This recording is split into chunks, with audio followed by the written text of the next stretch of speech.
Hello friends, infinity ક્લાસમાં હું માછી જરાક આપ સર્વે મિત્રોનું હાર્દિક સ્વાગત કરું છું. આપણે જે સિરીઝ ચાલુ કરી છે ધોરણ 7ની વિજ્ઞાનની ચોપડીની, બરાબર છે, એ સિરીઝને કન્ટિન્યુઅસ કરતા આજે આપણે વિજ્ઞાનના ચેપ્ટર નંબર 3માં આવી ગયા છે અને ચેપ્ટર નંબર 3નું નામ છે ઉષ્મા. અને આ સિરીઝ કોને કામ લાગશે કે તમારી આજુબાજુ પીએસઆઈ અને કોન્સ્ટેબલની જે તૈયારી કરતા હોય એ લોકો માટે ખાસ મોકલાવો. કેમ કે એમનામાં એના સિલેબસની અંદર જીસીઆરટી અને એનસીઆરટી બેઝ વિજ્ઞાન કીધું છે, તો આ વિજ્ઞાન એમને ખાસ ઉપયોગી થશે. ટેટ 2ની તૈયારી કરતા વિદ્યાર્થીઓ માટે પણ ખાસ ઉપયોગ થશે અને ખાસ ધોરણ 7ના વિદ્યાર્થીઓને બહુ જ ઉપયોગી થશે. બરાબર છે. ચલો હવે આપણે ચાલુ કરીએ ચેપ્ટર નંબર 3 કે જેનું નામ છે ઉષ્મા. બરાબર છે. તો ઉષ્મા, સૌથી પહેલાં આપણે ઉષ્મા વિશે આ ફ્લો ચાર્ટની વિશે ચર્ચા કરીશું. બરાબર છે કે ફ્લો ચાર્ટની મદદથી આપણે આખા ચેપ્ટરમાં શું ભણવાનું છે એને આપણે એક વખત આપણા દિમાગની અંદર લાવી દઈશું. બરાબર છે. તો જો ચેપ્ટરનું નામ શું છે? ઉષ્મા. ઉષ્મામાં આપણે શું ભણીશું? તાપમાન, ઉષ્મા પ્રસરણ અને ઉષ્માના વાહકો, આટલા વિશે ભણવાનું છે. બરાબર છે. ચલો, તાપમાન એટલે કે પદાર્થના ગરમપણા અને ઠંડાપણા માપનને તાપમાન કહે છે. ભાઈ, તાપમાન કોને કહેવામાં આવે છે? તો કે પદાર્થના ગરમપણા અને ઠંડાપણાના માપનને તાપમાન કહે છે. પછી કે એ તાપમાનને આપણે માપીશું શેના વડે? કે થર્મોમીટર વડે માપવામાં આવશે. અને થર્મોમીટર કેટલા પ્રકારના છે આપણા જોડે? કે બે પ્રકારના, એક ક્લિનિકલ થર્મોમીટર અને એક લેબોરેટરી થર્મોમીટર. આ બંને વિશે પણ આપણે ભણવાના છે. ચલો, ઉષ્માના પ્રસરણની અંદર ઉષ્મા પ્રસરણ કેટલી રીતે થાય છે? કે 3 રીતે. એક ઉષ્મા વહન, ઉષ્મા નયન અને ઉષ્મા વિકિરણ. કે આ 3 પ્રકારે ઉષ્માનું પ્રસરણ થાય છે. બરાબર છે. ઉષ્મા વહન એટલે કે ઘન પદાર્થોમાં, ઉષ્મા નયન એટલે કે પ્રવાહી તથા વાયુમાં થાય, અને ઉષ્મા વિકિરણ સૂર્યના કિરણો પૃથ્વી પર વિકિરણ સ્વરૂપે આવે છે. એના વિશે ચર્ચા કરીશું. અને ઉષ્માના વાહકોમાં બે પ્રકારના, ઉષ્માના સુવાહકો અને ઉષ્માના અવાહકો. કે સુવાહકો કે જે પદાર્થો ઉષ્માનું સહેલાઈથી વહન કરે છે તેને શું કહેવાય? ઉષ્માના સુવાહકો કહે છે. અને જે પદાર્થો ઉષ્માનું વહન કરતા નથી તેમને ઉષ્માના શું કહેવાય છે? અવાહકો કહેવામાં આવે છે. ક્લિયર થયું ભાઈ બધાને? ફ્લો ચાર્ટની મદદથી આપણે ચેપ્ટરમાં શું ભણવાના છે એના વિશે કંઈક આપણે માહિતી મેળવી. બરાબર છે. ચલો હવે શરૂઆત કરીએ કે ચેપ્ટરમાં. કે જો ચેપ્ટરની 1 બાય 1 એક એક લીટી લેવાનો ટ્રાય કર્યો છે કે જેટલું પણ આઈએમપી છે, બરાબર છે, બધા છોકરાઓને ધ્યાનમાં લઈને આ પીપીટી તૈયાર કરવામાં આવી છે. ચોપડીના બેઠા જ શબ્દો છે, આપણા કોઈ શબ્દો અંદર ઉમેરેલા નથી. બરાબર છે. ચલો હવે કે તમે જાણો છો કે ઊનના કપડાં શું છે? તો કે તમે જાણો છો ઊનના કપડાં પ્રાણીજ રેશામાંથી બનાવવામાં આવે છે. ભાઈ, ઊનના કપડાં શેમાંથી બનાવવામાં આવે છે? તો કે પ્રાણીજ રેશામાંથી બનાવવામાં આવે છે.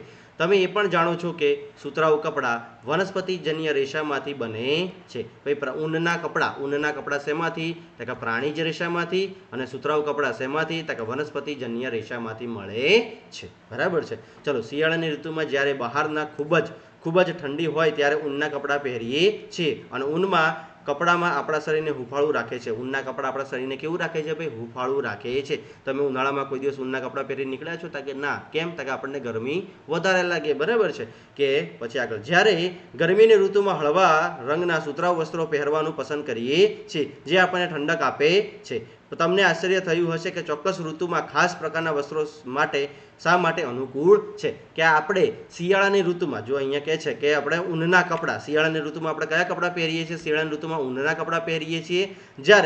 જ્યારે ઉનાળાની ઋતુમાં, ગરમીની ઋતુમાં એટલે કે ઉનાળાની ઋતુમાં આપણે કેવા કપડાં પહેરીએ છીએ? સુતરાઉ કપડાં પહેરીએ છીએ. બરાબર છે. કે સુતરાઉ કપડાં પહેરવાથી આપણને ગરમી ઓછી લાગે છે. જ્યારે શિયાળાની ઋતુમાં આપણને ઠંડી લાગે છે તો ત્યારે આપણે ઊનના કપડાં પહેરીએ છીએ તો આપણને ઠંડી ઓછી લાગે છે. અને ઉનાળાની ઋતુમાં આપણે સુતરાઉ કપડાં પહેરીએ છીએ ત્યારે આપણને કેવી લાગે છે? ગરમી ઓછી લાગે છે. ચલો હવે આગળ. કે વળી આપણને એ પણ ખબર છે કે કેટલાક પદાર્થો અન્ય પદાર્થો કરતાં વધુ ગરમ હોય છે, જ્યારે કેટલાક પદાર્થો અન્ય પદાર્થ કરતાં વધુ ઠંડા હોય છે. કે અમુક પદાર્થો કેવા છે? આપણને બધાને ખબર છે કે અમુક પદાર્થો કેવા છે? ગરમ હોય છે. અને અમુક પદાર્થો કેવા હોય છે? ઠંડા હોય છે. કયો પદાર્થ અન્ય પદાર્થ કરતાં ગરમ છે તે કેવી રીતે નક્કી કરશો? કયો પદાર્થ વધારે ગરમ છે, કયો પદાર્થ ઠંડો છે, એ આપણે કેવી રીતે નક્કી કરીશું? તો કે સામાન્ય રીતે આપણે પદાર્થ સાથે સ્પર્શ દ્વારા માહિતી મેળવીએ છીએ. કે સામાન્ય રીતે આપણે શું કરતા હોઈએ છીએ? કે તેનો સ્પર્શ કરતા હોઈએ છીએ. સ્પર્શે આપણને ગરમ લાગે તો એ વસ્તુ ગરમ છે, અને જો ઠંડી હોય તો આપણે એને શું કહીએ છીએ? કે ઠંડી વસ્તુ છે. બરાબર છે. પણ શું દરેક વસ્તુને આપણે સ્પર્શ કરી શકાય? પણ જો અહીંયા, પરંતુ શું આપણે સ્પર્શ વડે અનુભવ વિશ્વસનીય હોય છે? ચાલો આપણે શોધી કાઢીએ. કે જે આપણે જો અત્યાર સુધી આપણે શું કરીએ છીએ કે કોઈ પણ વસ્તુ ગરમ છે કે ઠંડી છે એને સૌથી પહેલા આપણે શું કરીશું? તો કે એનો સ્પર્શ કરીશું કે એને અડીશું. આપણે સ્પર્શ કરીશું તો વસ્તુ ગરમ છે કે ઠંડી છે. બરાબર છે. પણ શું એ વિશ્વસનીય છે? કે ભાઈ એ વસ્તુને આપણે અડીએ છીએ તો એ ગરમ છે કે ઠંડી છે આપણે ચોક્કસ માહિતી મેળવી શકીએ છીએ, બરાબર છે. ચલો એના વિશે આપણે ભણીએ, બરાબર છે. કે જો ફર્સ્ટ ક્લાસ મજાના 3 બીકર તમને આપેલા છે કે એ નામનું બીકર છે, બી નામનું છે અને સી નામનું છે, બરાબર છે. જો અહીંયા કે તમારો હાથ અહીંયા કે નીચે જે લખેલું છે, બરાબર છે, કે પહેલાં આપણે સમજી લે કે આમાં કેવું પાણી છે, ગરમ પાણી છે. કેવું પાણી છે ભાઈ? ગરમ. એમાં પાણી અને જમણો બીના ડૂબાડો અને પછી જો અહીંયા આ પાણીમાં કેવું છે? ગરમ. આ કેવું છે? ગરમ. અને આ કેવું છે? ઠંડુ. અને આમાં કેવું છે? ગરમ અને ઠંડુ, એટલે કે કેવું છે? હુંફાળું, બરાબર છે. કેવું છે? હુંફાળું, એટલે નોર્મલ પાણી છે. કેવું પાણી છે? નોર્મલ પાણી છે. જે નળનું પાણી છે ને એ આમાં મૂકવામાં આવ્યું છે, બરાબર છે. એક પાણી કેવું છે? ગરમ. બીજું પાણી કેવું છે? ઠંડુ, બરાબર છે. જો નીચે લખેલું છે એને આપણે ડાયરેક્ટ સમજીએ છીએ, બરાબર છે. વાંચવા જવાનું નથી. અહીંયા કે ગરમ, અહીંયા તમારો કયો હાથ છે? જમણો હાથ છે. કયો છે? એના પાત્રમાં જમણો હાથ. કે તમારો જમણો હાથ તમે કયા પાણીમાં નાખ્યો? ગરમ પાણીમાં. પછી ડાબો હાથ તમે કયા પાણીમાં નાખ્યો? તો કે ઠંડા પાણીમાં. જોજો હા, કે તમે જમણો હાથ ગરમ પાણીમાં નાખો છો તો જમણો હાથ તમને શું કહેશે? ભાઈ આ પાણી કેવું છે? ગરમ છે. કેવું છે? ગરમ છે. અને ડાબો હાથ તમે ઠંડા પાણીમાં નાખશો તો એ શું કહેશે? ભાઈ આ પાણી કેવું છે? અતિશય ઠંડુ છે. બરફનું ઠંડુ એવું પાણી તમે ઉનાળામાં જે પીઓ છો ઠંડુ એવું પાણી છે, બરાબર છે.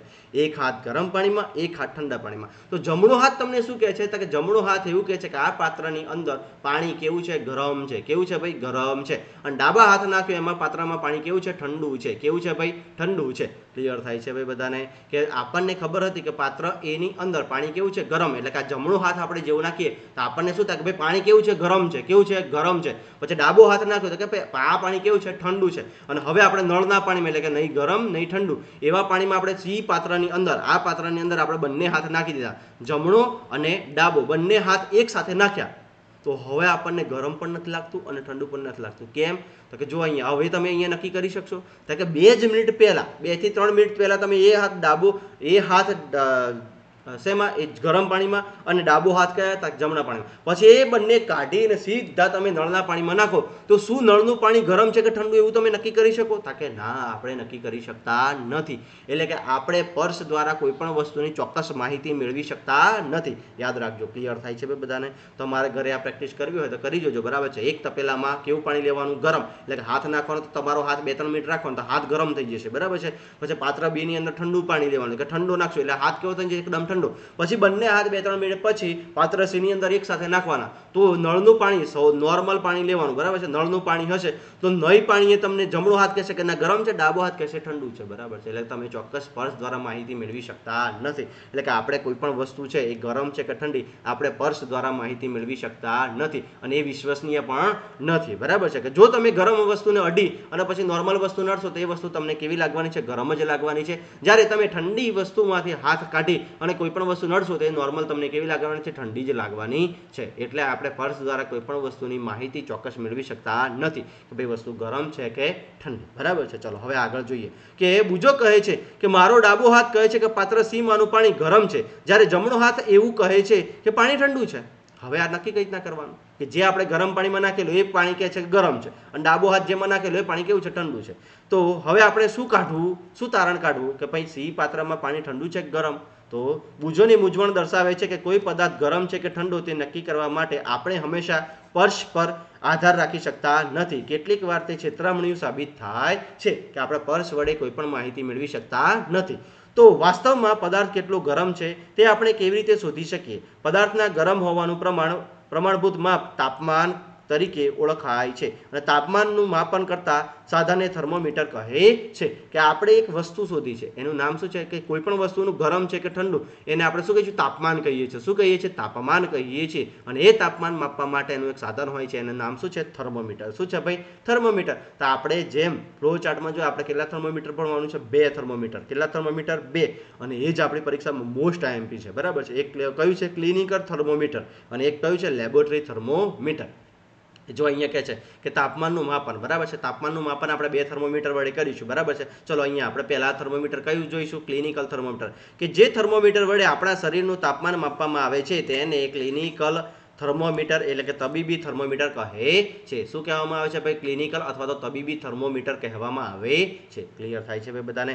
કે જે થર્મોમીટર વડે આપણે આપણા શરીરનું તાપમાન માપી શકીએ છીએ, બરાબર છે, એ થર્મોમીટરને કયું થર્મોમીટર કહેવામાં આવે છે? તો કે ક્લિનિકલ થર્મોમીટર કહેવામાં આવે છે. ક્લિયર છે ભાઈ બધાને? ચલો હવે આ ક્લિનિકલ થર્મોમીટર વિશે આપણે માહિતી ભેગી કરીએ, પછી આપણે લેબોરેટરી થર્મોમીટર વિશે જોઈશું, બરાબર છે. ચલો આગળ કે ક્લિનિકલ થર્મોમીટર. ના ક્લિનિકલ થર્મોમીટર જો કેવું દેખાય છે આપણે અહીંયા જોયું, બરાબર છે, કે ક્લિનિકલ થર્મોમીટર આકૃતિ 3.2 માં દર્શાવવા પ્રમાણેનું હોય છે. કે ક્લિનિકલ થર્મોમીટર કંઈક આવું હોય છે. જો આગળ આ રચના જો આ દેખાય છે, બરાબર છે, અને આ જો અહીંયા તાપમાન આપેલું છે, આ કેમ 37 લખ્યું છે આપણે હમણાં સમજીએ છીએ, બરાબર છે. કે ક્લિનિકલ થર્મોમીટર સામાન્ય જાડાઈવાળી પાતળી સાંકડી લાંબી કાચની નળી ધરાવે છે. તેના એક છેડા પર ફૂલેલા બલ્બ જેવી રચના હોય છે. જો આ બલ્બ જેવી રચના દેખાય છે, કે બલ્બ જેવી રચના છે. બલ્બની બહારના ભાગમાં મર્ક્યુરીનો પાતળો ચમકદાર દોરો જેવી ભાગ હોય છે. કે આ વચ્ચે લાલ લાલ હોય છે, એ શું હોય છે ભાઈ?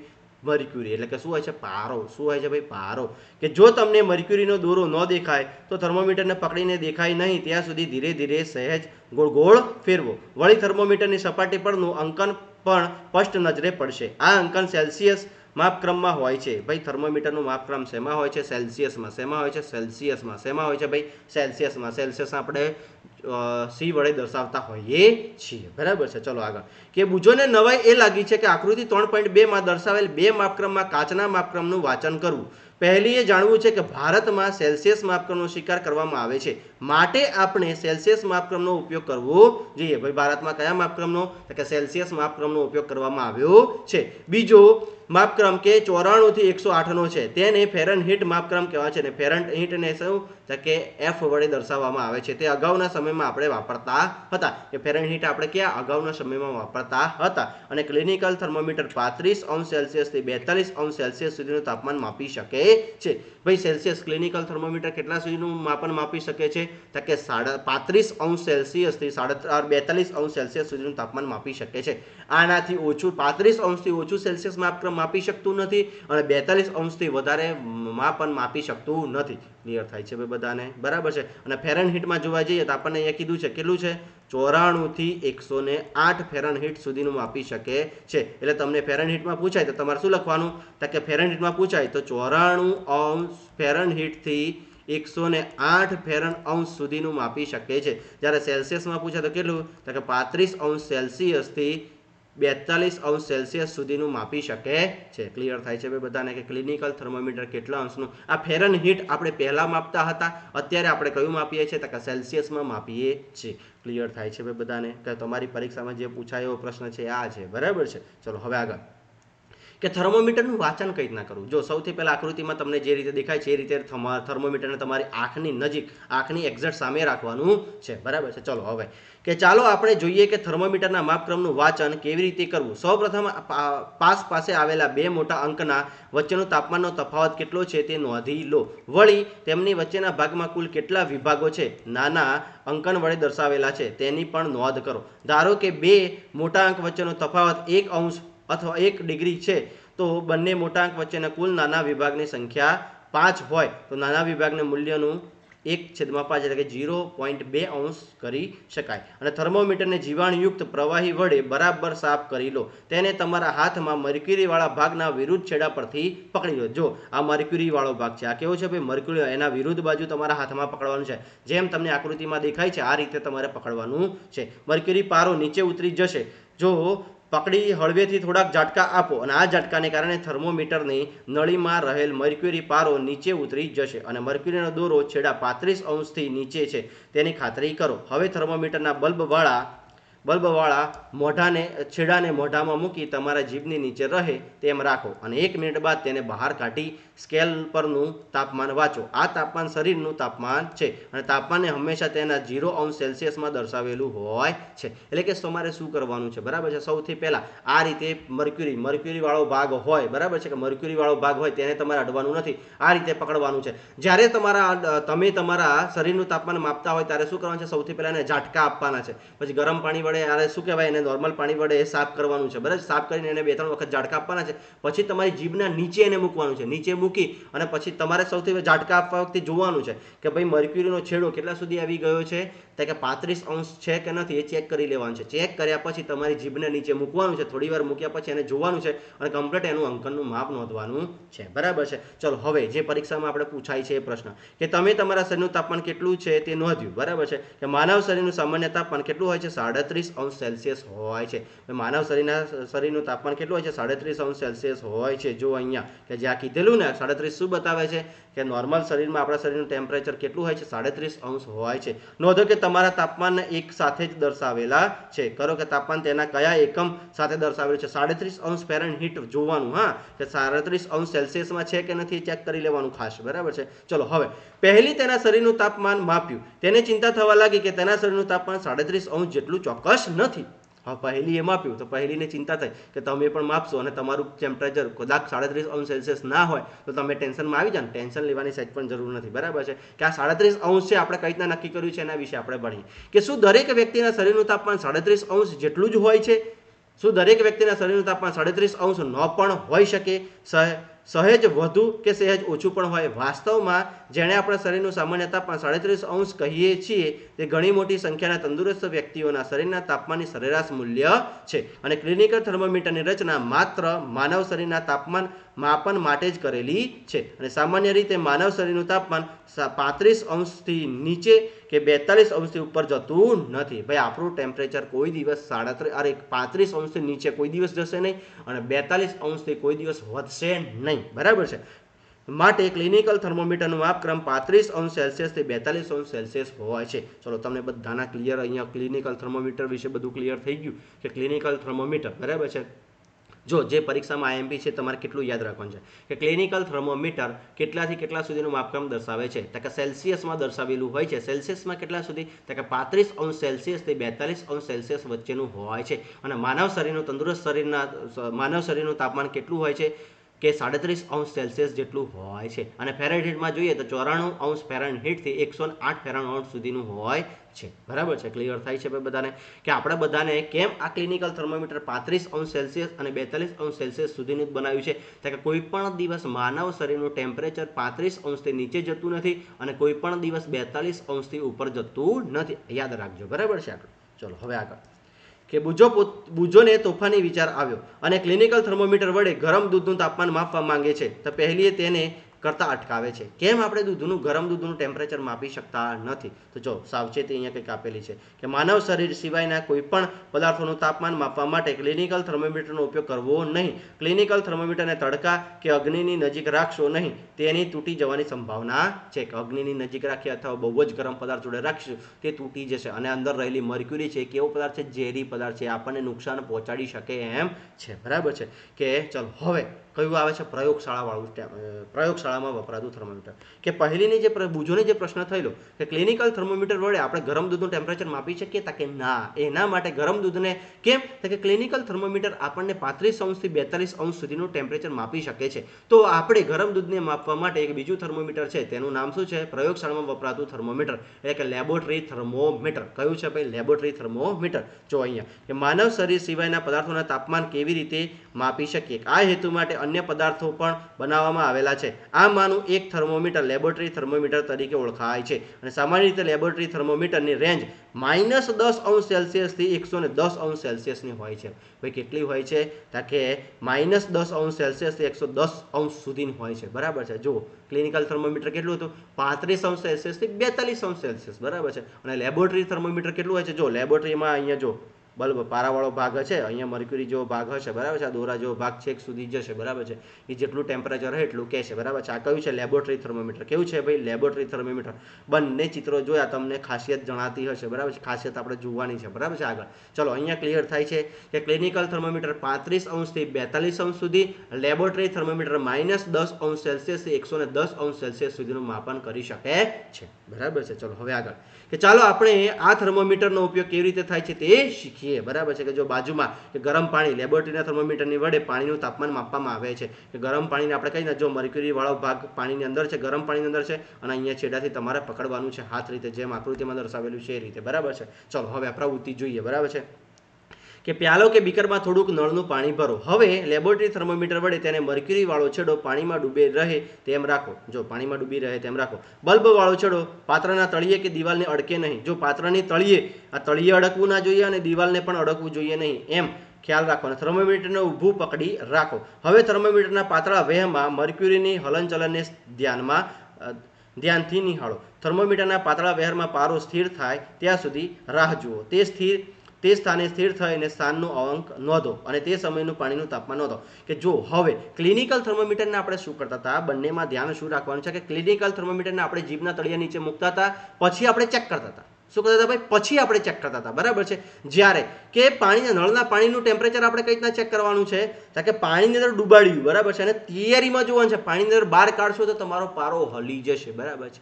ક્લિયર થાય છે કે ક્લિનિકલ થર્મોમીટરમાં તમે થોડી વાર પકડી રાખશો ને તો પણ પારો નીચે જશે નહીં. જ્યારે આ ક્લિનિકલ લેબોરેટરી થર્મોમીટર છે એને જેવું તમે પાણીની બહાર કાઢશો તૈયારીમાં એ પાણી કેવું થઈ જશે, તૈયારીમાં પાણી શું થશે, ઓગળી જશે. પારો તૈયારીમાં શું થશે, નીચે ઉતરી જાય છે, કે તૈયારીમાં પારો નીચે ઉતરી જશે, બરાબર છે. ચલો હવે આગળ જોઈએ કે બુજોને તે વાત સમજાઈ ગઈ કે શા માટે ઊંચું તાપમાન માપવા માટે ક્લિનિકલ થર્મોમીટર વપરાય, પરંતુ હજી તેને આશ્ચર્ય છે કે શું તેના શરીરનું તાપમાન માપવા માટે લેબોરેટરી થર્મોમીટર વાપરી શકાય. શું તમે તમારા લેબોરેટરી થર્મોમીટર તમારું વાપરી શકાતા કે ના, કેમ નથી એ આપણે જોઈએ, બરાબર છે. કે પ્રવૃત્તિ બીકરને પાણીના થોડાક ગરમ પાણી લો. ચલો આ તો આપણે જોયું, બરાબર છે. ચલો આગળ. તમને એ ચોક્કસ યાદ આવશે કે શરીરનું તાપમાન માપવા માટે તેને મોઢાની બહાર કાઢીને તાપમાન માપ્યું હતું. તો શું તે શરીરનું તાપમાન માપવા માટે લેબોરેટરી થર્મોમીટર વાપરી શકો ખરા? હકીકતમાં લેબોરેટરી થર્મોમીટર આ હેતુ માટે ઉપયોગી લેવું અનુકૂળ નથી. અને ક્લિનિકલ થર્મોમીટરને મોઢાની બહાર કાઢતા તેના પારાની સપાટી શા માટે ઉપર કે નીચે થતી નથી? કે ક્લિનિકલ થર્મોમીટરને આપણે બહાર કાઢીશું તો પણ એની સપાટી ઉપર કે નીચે થશે નહીં. હવે જો આ ફરીથી કે ક્લિનિકલ થર્મોમીટરને ધ્યાનથી જુઓ. શું તમને પારો ભરેલું બલ્બની નજીક ખાંચ જેવું દેખાય છે? આ ખાંચનો ઉપયોગ શું છે? તે પારાના સ્તરને તેની જાતે નીચે ઉતરી જવા દેતું અટકાવે છે. કે જો ભાઈ અહીંયા તમને પારાની રચના દેખાય છે. ક્લિનિકલ થર્મોમીટરમાં આ પ્રકારની ખાંચ દેખાય છે. આ પ્રકારની અહીંયા જે ખાંચ આપેલી છે ને એ પ્રકારની ખાંચ દેખાય છે. અને એ ખાંચ શું કરે છે કે પારાને ઝડપથી નીચે ઉતરવા દેતું નથી. જ્યારે લેબોરેટરી થર્મોમીટરમાં આ ખાંચ હોતી નથી. કે લેબોરેટરી થર્મોમીટરને તમે તમારા શરીરનું ટેમ્પરેચર માપી આમ કરીને માપીને તૈયારીમાં બહાર લાવશો, તૈયારીમાં પારો નીચે ઉતરી જશે. કેમ? કે એની અંદર કોઈ પણ પ્રકારની ખાંચ જોવા મળતી નથી. જ્યારે આ લેબોરેટરી ક્લિનિકલ થર્મોમીટરમાં ખાંચ હોય છે, એ ઝડપથી પારાને નીચે ઉતરવા દેતું નથી. ક્લિયર થાય છે ભાઈ? ચલો હવે આગળ. કે હવે અત્યારે જે પારો જો થર્મોમીટરમાં પારાના વપરાશ અંગે ઘણી ચિંતા ઉપજાવે છે તેવી બાબતો રહેલી છે. પારો ઝેરી પદાર્થ છે ભાઈ. પારો કેવો છે? ઝેરી પદાર્થ છે. જે મર્ક્યુરી છે, મર્ક્યુરી એ પારો એ કેવો પદાર્થ છે? ઝેરી પદાર્થ છે. અને જ્યારે થર્મોમીટર તૂટી જાય છે ત્યારે પારાનો નિકાલ કરવો મુશ્કેલ છે. હાલમાં ડિજિટલ થર્મોમીટર પ્રાપ્ત છે જેમાં પારો વપરાતો નથી. આવા અત્યારે તો કેવા હતા કે આ પ્રકારના ડિજિટલ થર્મોમીટર આવી ગયા છે, બરાબર છે. આ ડિજિટલ થર્મોમીટર વડે ડોક્ટર આપણું માપન કરે છે, બરાબર છે. અને આ ડિજિટલ થર્મોમીટરની અંદર મર્ક્યુરી વપરાતી નથી. ચલો હવે આગળ. ઉષ્માનું પ્રસરણ. શું આપેલું છે ભાઈ? ઉષ્માનું પ્રસરણ. તમે કદાચ જોયું હશે કે જ્યારે તળાવની કડાઈ કે તળવાની કડાઈને જ્યારે જોત પર રાખવામાં આવે છે ત્યારે તે ગરમ થઈ જાય છે. તેનું કારણ એ છે કે ઉષ્મા જોતમાંથી વાસણમાં પ્રસરે છે. કે આપણે કોઈ પણ વસ્તુને ગરમ કરવી હોય, તેલમાં ઉગાડવી હોય, તેને આપણે સૌથી પહેલાં કડાઈ મૂકીએ છીએ, બરાબર છે. અને એ કડાઈમાં ગેસ ચાલુ કરીએ છીએ. ધીરે ધીરે કડાઈ કેવી થાય છે? જ્યારે આપણે મૂકીએ છીએ ત્યારે ગરમ હોતી નથી. પછી આપણે ગેસને ચાલુ કરીએ છીએ અને પછી થોડી વાર પછી ગરમ થઈ જાય છે, બરાબર છે.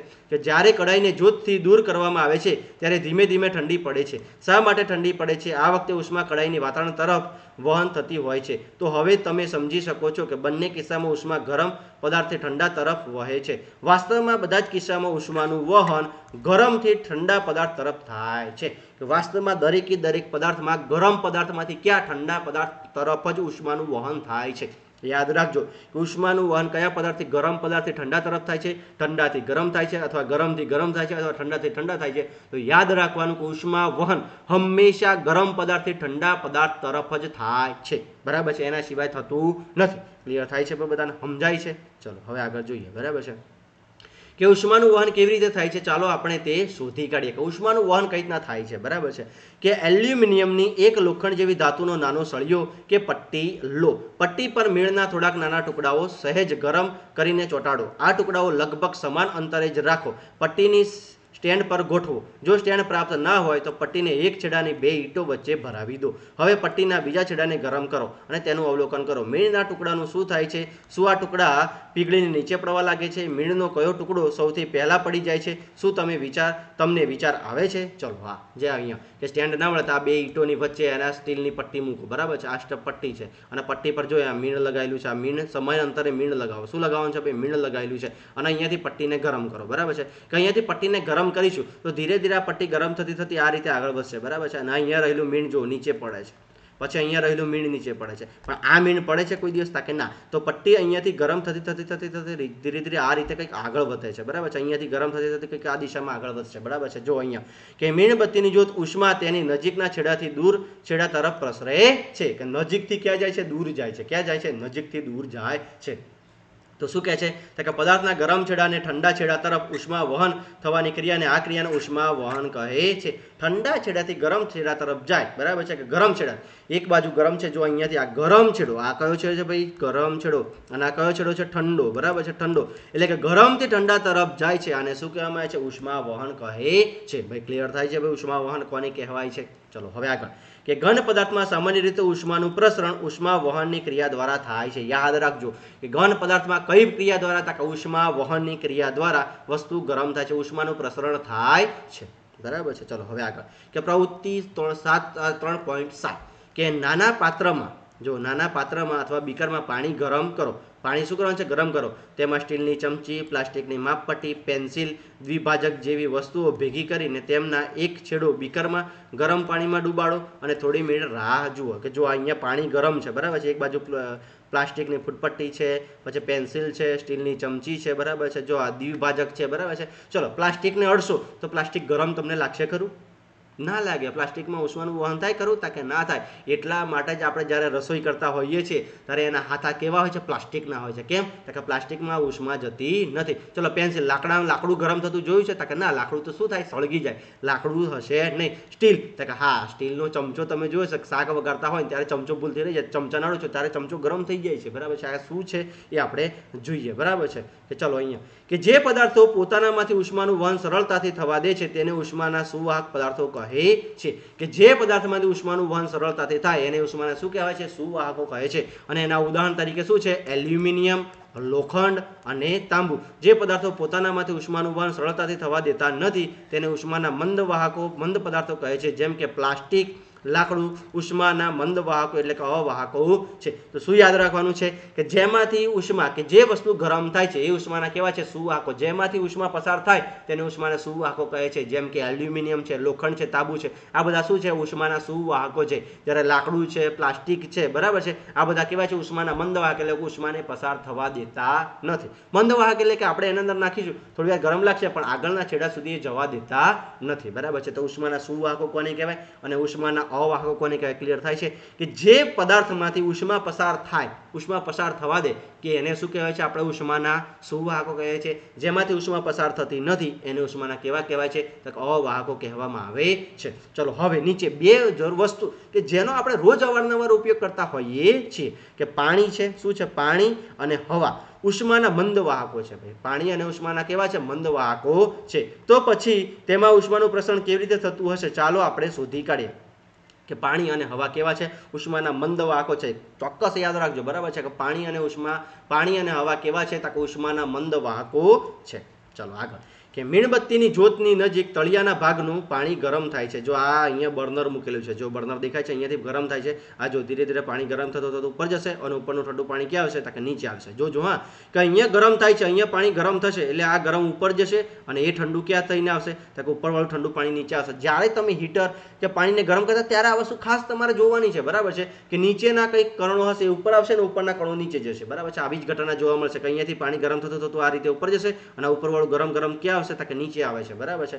તો ત્યાં જુઓ અહીંયા કે તારે ગરમ પાણી ઉપર તરફ સ્થળાંતર કરવા લાગે છે અને તેની જગ્યા લેવા માટે ઉપર તથા આજુબાજુનું ઠંડુ પાણી નીચે તરફ આવે છે. એટલે સૌથી પહેલા કયું પાણી ગરમ થાય છે તો કે નીચેનું ગરમ થાય છે. નીચેનું પાણી ગરમ થઈને ક્યાં આવશે? ઉપર આવશે. અને ઉપરનું ઠંડુ પાણી ક્યાં જશે તો કે નીચે જ જશે. ચલો આ પાણી પણ ગરમ થતા તે ઉપર તરફ ગતિ કરવા લાગે છે અને પાત્રની દિવાલ પાસેનું ઠંડુ પાણી તળિયા પર આવે છે.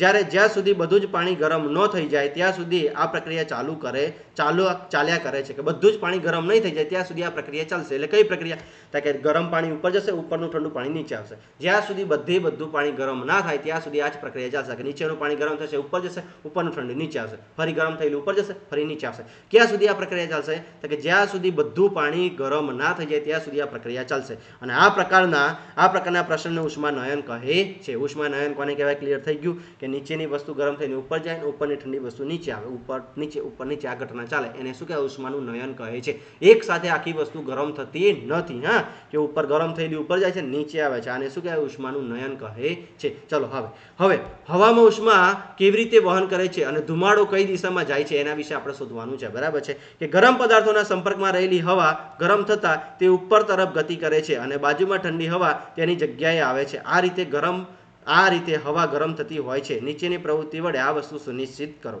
ચલો અહીંયા પ્રવૃત્તિ આપેલી છે, બરાબર છે.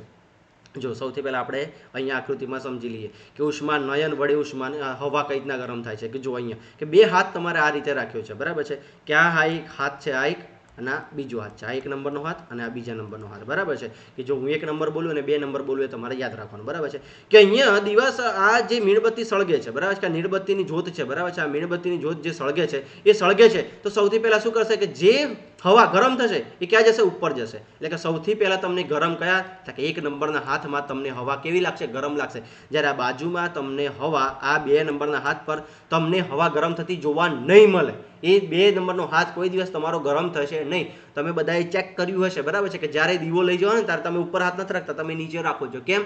તો કે બાજુમાં ઠંડી હવા, જો અહીંયા શું થશે તો કે આ ઠંડી હવા મીણબત્તી જોડે આવશે, આ હવા ગરમ થશે, એ હવા ક્યાં જશે? ઉપર જશે. તો બાજુની હવા મીણબત્તી જોડે આવશે, એ ગરમ થશે, અને ગરમ હવા ક્યાં જશે? ઉપર જશે, બરાબર છે. શું થાય છે? ગરમ હવા ઉપર જાય છે, બાજુની ઠંડી હવા પાછી નીચે આવે છે, બરાબર છે. કે આ રીતે કે બાજુની હવા આ રીતે નજીક આવશે અને ગરમ હવા ક્યાં? ઉપર જશે. ઠંડી નજીક આવશે, ગરમ ક્યાં જશે? ઉપર જશે. જો અહીંયા લખેલું છે કે એક મીણબત્તીને સળગાવો, તમારો એક હાથ મીણબત્તીની જ્યોતની સહેજ ઉપર અને બીજો હાથ જ્યોતની બાજુમાં રાખો. આકૃતિમાં આપણે જોયું કે શું તમારા બંને હાથ સમાન રીતે ગરમી અનુભવે છે? કે ના, બંને હાથ સમાન રીતે ગરમી અનુભવતા નથી. તો કયો હાથ વધુ ગરમી અનુભવે છે? કે ઉપરવાળો હાથ છે વધારે ગરમી અનુભવે છે અને સાઈડવાળો હાથ વધારે ગરમી અનુભવતો નથી. નોંધ્યું કે ઉપરની તરફ જતી હવા ઉષ્માનયનથી ગરમ થાય છે, તેથી જ્યોતની ઉપર રાખેલો તમારો હાથ વધુ ગરમી અનુભવે છે, જ્યારે જ્યોતની બાજુમાં રાખેલો હાથ તરફ ઉષ્માનયન થતું નથી અને હવા ઉપર તરફથી હવા જેટલી ગરમ થતી નથી. કે ઉપર જેટલી હવા ગરમ થાય છે એટલી નીચે થતી નથી. ક્લિયર થાય છે ભાઈ?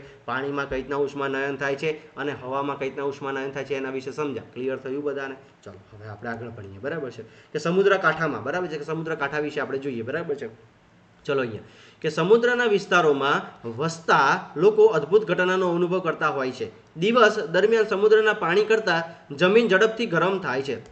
ભાઈ દિવસ દરમિયાન જમીન પહેલી ગરમ થાય કે સમુદ્રનું પાણી? તો દિવસ દરમિયાન જમીન ઝડપથી ગરમ થાય છે, જ્યારે સમુદ્રનું પાણી ઝડપથી ગરમ થતું નથી. ચલો, જમીન પરથી હવા ગરમ થાય છે અને ઉપર તરફ ગતિ કરે છે. કે જો શું થાય છે કે જમીન પરની જે હવા ગરમ થાય છે બધી ક્યાં જાય? ઉપર જાય. અને દરિયાનામાં જે ઠંડી હવા હોય ક્યાં આવે? તો કે જમીન તરફ આવે. શું આવે? તો કે જમીન તરફ. હવામાં કઈ રીતના પ્રશ્નો થાય છે ખબર પડે છે ને? કે જેટલી ગરમ હવા હશે બધી ક્યાં જશે? ઉપર જશે. ક્યાં જશે ભાઈ? ઉપર જશે. તો દરિયામાં જમીન અને દરિયો, જમીન અને દરિયામાં સૌથી પહેલા ગરમ કોણ થાય? કે જમીન. દરિયો ઝડપથી ગરમ થતો નથી. એટલે કે જમીન ગરમ થાય છે, જમીનની હવા ક્યાં જશે? ઉપર જશે. અને દરિયાની ઠંડી હવા ક્યાં આવશે? જમીન તરફ આવશે, બરાબર છે. કે જો તેની જગ્યા લેવા સમુદ્રની ઠંડી હવા ધસી આવે છે અને ગરમ હવા જમીનથી સમુદ્ર તરફ વહેવા લાગે છે અને ચક્ર પૂર્ણ થાય છે અને સમુદ્ર પરથી આવતી હવાને દરિયાઈ લહેર કહે છે. શું થાય છે ભાઈ? દિવસ દરમિયાન શું થાય છે ભાઈ? દિવસ દરમિયાન જમીન ઝડપથી ગરમ થાય છે, એટલે કે જમીનની હવા ઝડપથી ગરમ થાય છે, એટલે ગરમ હવા ઉપર જાય છે અને દરિયાના ઠંડા પવનો જમીન તરફ આવે છે, એટલે કે દરિયાના ઠંડા પવનો જમીન તરફ આવે છે અને ગરમ હવા દરિયા બાજુ જાય છે, બરાબર છે. તો આ ઘટના થાય છે, અને કઈ ઘટના કહેવામાં આવે છે? દરિયાઈ લહેર કહેવામાં આવે છે. તો તમને પૂછાય કે દરિયાઈ લહેર દિવસ દરમિયાન થાય કે રાત્રે? તો યાદ રાખવાનું, દરિયાઈ લહેર દિવસ દરમિયાન થાય છે. ચલો આગળ, કે ઠંડકવાળી દરિયાઈ લહેર મેળવવા દરિયાકાંઠે રહેતા લોકો મકાનની બારીઓ સમુદ્ર તરફ રાખવામાં આવે છે. કે સમુદ્ર તરફ કેમ બારી રાખવામાં આવે છે? હવે ક્લિયર થયું હશે તમને, બરાબર છે. કે રાતના સમયે બરાબર દિવસની વિરુદ્ધ પરિસ્થિતિ સર્જાય છે, કે રાત્રે હવે વિરુદ્ધ પરિસ્થિતિ સર્જાશે, બરાબર છે.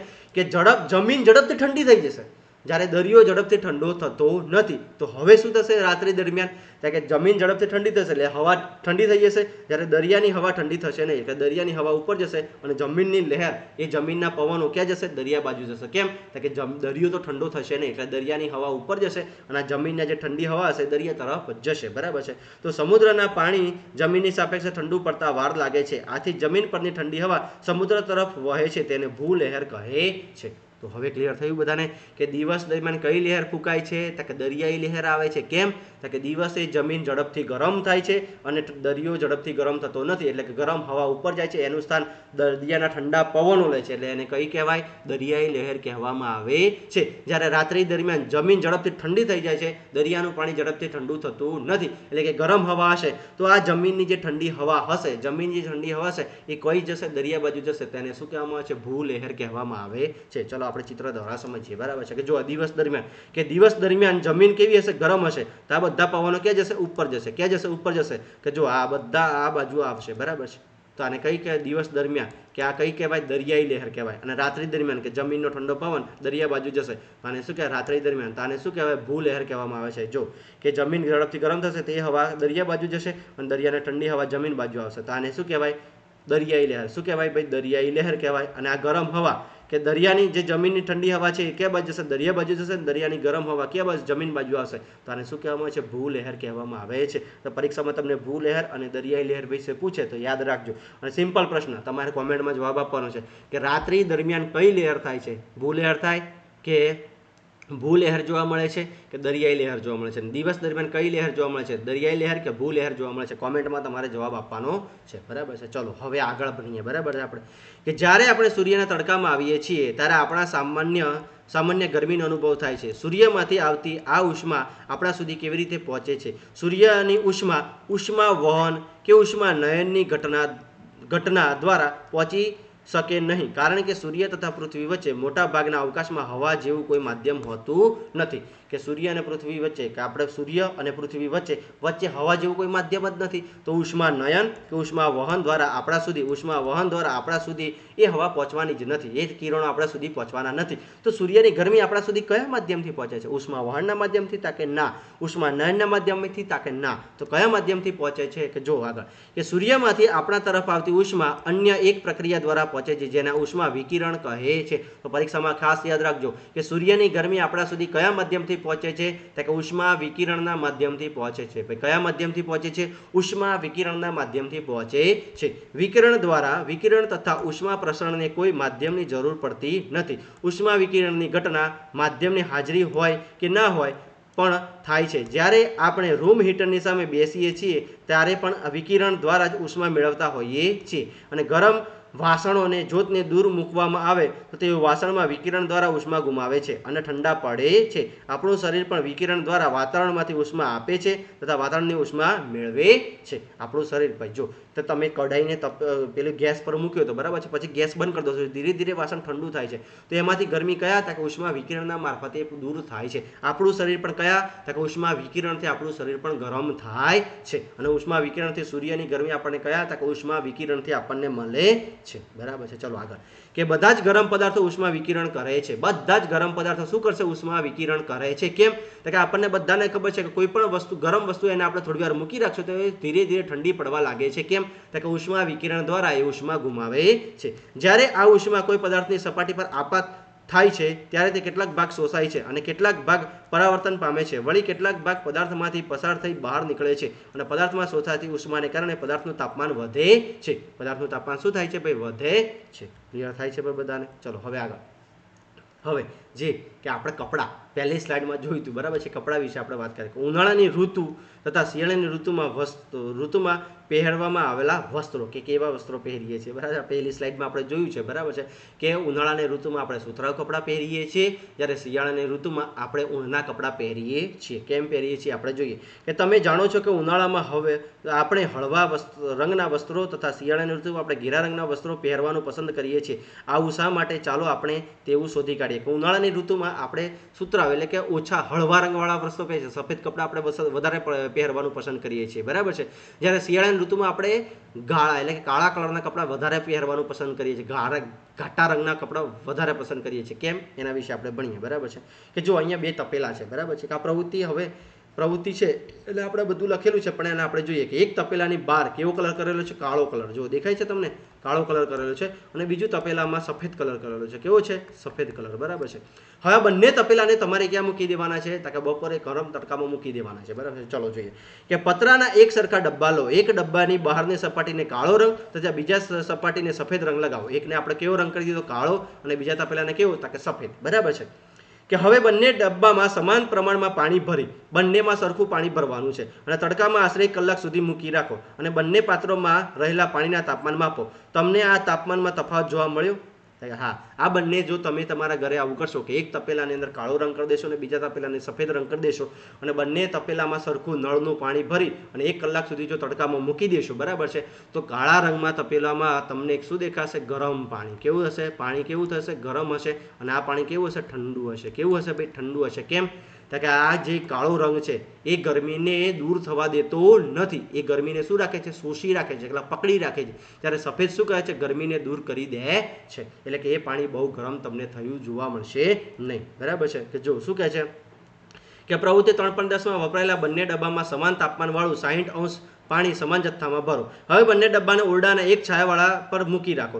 10-15 મિનિટ પછી બંને ડબ્બાના પાણીના તાપમાનમાં નોંધો. શું બંને ડબ્બાના પાણીમાં તાપમાનમાં સમાન મૂલ્યનો ઘટાડો થયો હશે? તો કે ના, બંનેમાં સમાન ઘટાડો થતો નથી. કે એક પાણી ગરમ હશે ને બીજું પાણી કેવું હશે? ઠંડુ હશે. કેમ? તો કે ઘેરો રંગ કે કાળો રંગ પાણીને ઠંડુ થવા દેતો નથી, જ્યારે સફેદ રંગ હોય પાણીને કેવું થઈ જાય છે? કે ઠંડુ થવા દે છે. આ પ્રવૃત્તિ વડે આપણે સમજાય છે કે શા માટે આપણે શિયાળામાં ઘેરા રંગના વસ્ત્રો અને ઉનાળામાં સફેદ અને હળવા રંગના વસ્ત્રો પહેરીએ છીએ. કે ઉનાળામાં આપણે સુતરાઉ કપડાં પહેરીશું તો આપણામાં જે ગરમી, સૂર્યની ગરમી આવશે એને ફટાફટ ઉષ્મા વિકિરણથી બહાર ફેંકી દેશે, બરાબર છે. જો આપણે કાળા રંગના વસ્ત્રો પહેરશું કે ગરમીને બહાર ફેંકશે નહીં ને આપણને ગરમી વધારે લાગે છે. જ્યારે શિયાળાની ઋતુમાં આપણું શરીર ગરમી પેદા કરે છે તો એ ગરમી વાદળમાં ઠંડી વધારે ના પકડે એટલે આપણે ઘેરા રંગના વસ્ત્રો પહેરીએ છીએ, બરાબર છે, કે આપણું ટેમ્પરેચર જળવાઈ રહે એટલા માટે, બરાબર છે. ચલો હવે આગળ કે ઘેરા રંગની સપાટી ઉષ્માનું વહન શોષણ કરે છે, ઉષ્માનું વધુ શોષણ કરે છે. શું કરે છે ભાઈ? કઈ? કે ઘેરા રંગની સપાટી ઉષ્માનું વધુ શોષણ કરે છે. માટે શિયાળામાં આપણે ઘેરા રંગના વસ્ત્રો વધુ અનુકૂળ રહે છે અને હળવા રંગની સપાટી તેના પર પડતી ઉષ્માના મોટા ભાગનું પરાવર્તન કરે છે. માટે ઉનાળામાં હળવા રંગના વસ્ત્રો આપણે આરામદાયક લાગે છે. ક્લિયર થાય છે ભાઈ? ઉનાળામાં આપણે કેમ સફેદ રંગના અને શિયાળામાં આપણે કેમ કાળા રંગના વસ્ત્રો પહેરીએ છીએ તમને બધાને હવે ક્લિયર થઈ ગયું હશે, બરાબર છે. ચલો આગળ કે શિયાળામાં ઊનના વસ્ત્રો આપણને ગરમાવો આપે છે. કે શિયાળામાં આપણને ઊનના વસ્ત્રો ઉપયોગ કરીએ છીએ અને ઊન એ ઉષ્માનું મંદવાહક છે. ઊન એ કેવું છે ભાઈ? ઉષ્માનું મંદવાહક છે. વળી ઊનના રેસાઓ વચ્ચે હવા ભરાઈ રહે છે. ઊનના રેસાઓ વચ્ચે શું ભરાઈ રહે છે ભાઈ? હવા ભરાઈ રહે છે અને આ હવા આપણા શરીરને ઉષ્માને ઠંડા વાતાવરણમાં જતી અટકાવે છે. તેથી આપણને ગરમાવો અનુભવાય છે. તેથી આપણને શું થાય છે? ગરમાવો અનુભવાય છે કે વચ્ચેની જે જગ્યા હોય એમાં ભરાઈ રહે છે, બરાબર છે. તો ચલો હવે આ ચેપ્ટરમાં આપણે શું શીખ્યા એના વિશે આપણે ચર્ચા કરીએ, બરાબર છે. મોસ્ટ આઈએમપી છે. આ કોમ્પિટિટિવ એક્ઝામના તૈયારી કરતા વિદ્યાર્થીઓ માટે આગળનું જો તમે ના ભણ્યા હોય તો આ તો સરખું ભણજો, પણ આના માટે તમારે આગળનું આખું ચેપ્ટર જોવું પડે ખરું, તો તમને એક એક મુદ્દામાં એક એક ટોપિકમાં ક્લિયર સમજાશે કે ઉષ્મા નયન કોને કહેવાય, ઉષ્મા વિકિરણ કોને કહેવાય, આ બધું તમને આસાનીથી સમજાઈ જશે, બરાબર છે. ચલો હવે કે આ ચેપ્ટરમાં આપણે શું શીખ્યા? મોસ્ટ આઈએમપી શું હતું કે પદાર્થ કેટલાક પ્રમાણમાં ગરમ છે જાણવા માટે આપણા શરીરનો સ્પર્શ હંમેશા આધારભૂત પ્રમાણભૂત ગણી શકાય નહીં. કે સ્પર્શ વડે આપણે જાણી શકતા નથી, જાણી શકીએ પણ ચોક્કસ માહિતી આપણે આપી શકતા નથી. પદાર્થના ગરમપણાની માત્રાનું તાપમાન પદાર્થના ગરમપણાની માત્રાને કહેવામાં આવે છે. તાપમાન માપવા થર્મોમીટર નામનું સાધન વપરાય છે. ભાઈ તાપમાન માટે થર્મોમીટરનું સાધન વપરાય છે. કેટલા થર્મોમીટર હોય છે? 2. કેટલા થર્મોમીટર? 2. એક ક્લિનિકલ થર્મોમીટર અને બીજું કયું થર્મોમીટર? કે લેબોરેટરી થર્મોમીટર. આપણા શરીરનું તાપમાન માપવા ક્લિનિકલ થર્મોમીટર વપરાય છે. કે આપણા શરીરનું તાપમાન માપવા માટે કયું થર્મોમીટર વપરાય છે? તો કે ક્લિનિકલ થર્મોમીટર વપરાય છે. તેનું સ્કેલનું અંકન 35°C થી 42° સુધી હોય છે અને અન્ય ઉપયોગ માટે લેબોરેટરી થર્મોમીટર વપરાય છે. કે આપણા શરીરના ટેમ્પરેચર માટે કયું? ક્લિનિકલ થર્મોમીટર, જેનું અંકન કેટલું હોય છે? 35° થી 42° સુધી હોય છે. જ્યારે બીજા બધા તાપમાન માટે લેબોરેટરી થર્મોમીટર વપરાય છે અને જેનું સ્કેલ માપ -10°C થી 110° સુધીનું હોય છે. અને માનવ શરીરનું સામાન્ય તાપમાન 37°C હોય છે. પદાર્થમાં ઉષ્માવહન વધુ તાપમાનવાળા ભાગથી ઓછા તાપમાન ભાગ તરફ થાય છે.